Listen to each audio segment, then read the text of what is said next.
Equiduct est un marché boursier réglementé européen destiné aux investisseurs privés.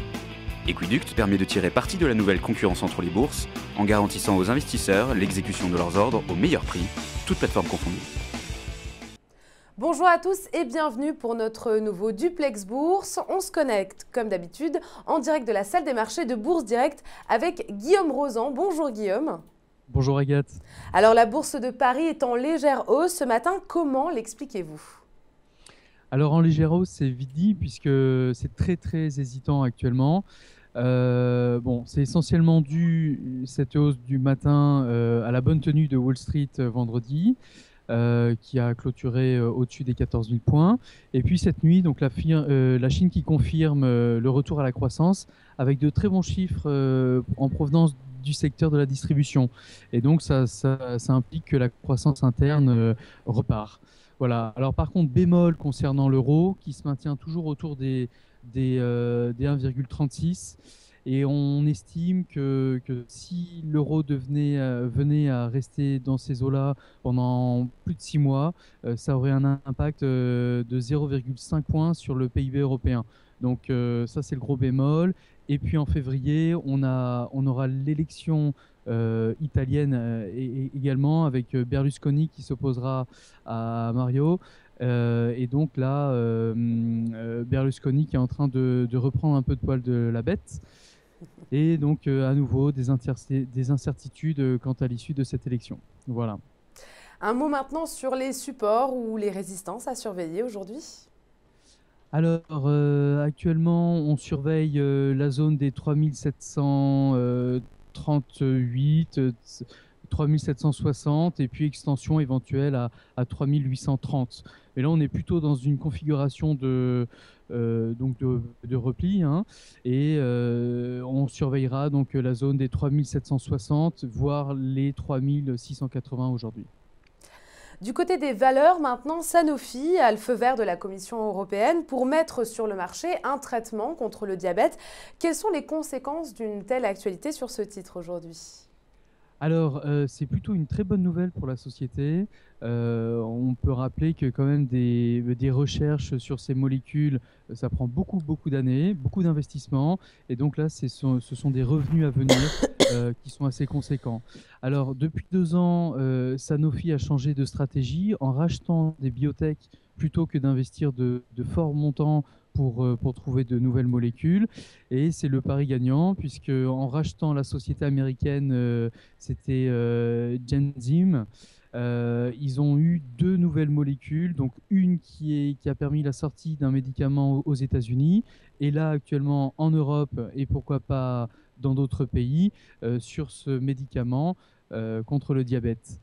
Concernant Sanofi, on a un PER qui est quand même assez élevé, on est autour des 15-16, donc la valeur est bien pricée actuellement. Son chiffre d'affaires a un gros potentiel dans les pays émergents, et c'est ce vers quoi Sanofi veut tourner aujourd'hui. C'est vraiment capter ce marché-là. Voilà. Une autre info importante, celle du Figaro de ce week-end, L'Oréal commercialiserait l'ensemble de ses produits sur Internet. Le marché confirme-t-il cette rumeur ? Alors oui, le marché la confirme. Alors, L'Oréal a déjà une expérience concernant la distribution d'un de ses produits phares haut de gamme en ligne. Il s'agit de Lancôme.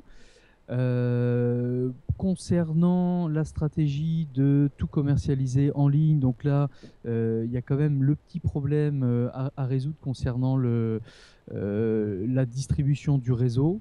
Donc, comment vont-ils réussir à ne pas cannibaliser cette poche de chiffre d'affaires qui est déjà réalisée dans le réseau de L'Oréal, donc les réseaux de distribution. Alors, actuellement, on a 52% du chiffre d'affaires qui est réalisé par la grande distribution, puis la vente à distance, donc avec Lancôme, et puis 25% du réseau de distribution, 25% dans le réseau de distribution. Donc là, c'est vraiment là où il y a la réflexion à avoir pour ne pas cannibaliser cette partie-là.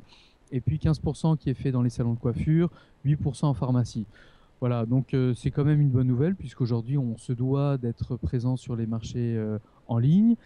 Alors, qu'est-ce que l'on a comme élément également important?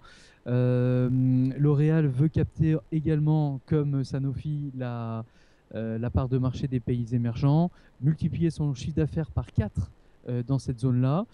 Par exemple, en Inde, il voudrait que le chiffre d'affaires soit en hausse de 4, soit multiplié par 4 d'ici 2020.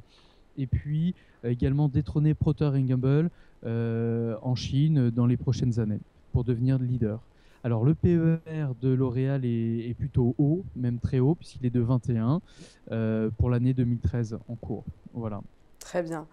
Alors du côté de Wall Street, c'est la folie, hein. La clôture de vendredi dernier est excellente avec un Dow Jones au-dessus de la moyenne pour la première fois depuis septembre 2007. Le S&P aussi n'est pas en reste, il a atteint son meilleur niveau aussi depuis septembre 2007. Est-ce que cette dynamique va se poursuivre à l'ouverture des marchés aujourd'hui?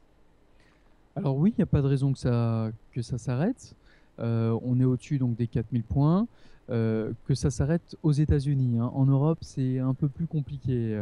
Mais aux États-Unis, donc les résultats ont été plutôt très bons. 70% des sociétés du S&P 500 ont communiqué des chiffres d'affaires et des résultats supérieurs aux attentes. Donc les résultats sont là. La croissance est également tirée, contrairement à l'Europe. Donc aux États-Unis, la croissance est tirée par l'automobile également. En janvier, on est en hausse de 14,2%. C'est le retour des achats des grosses voitures, donc des pick-up, des 4x4. Donc on a l'impression que tout va bien là-bas. L'immobilier également surprend agréablement.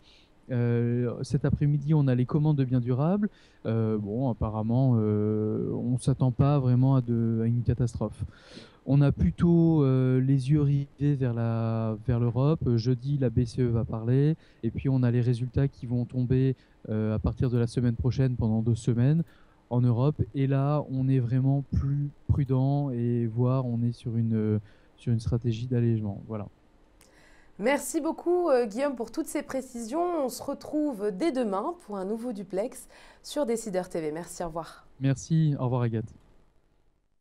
C'est l'heure de Dr Win et Mr Lose.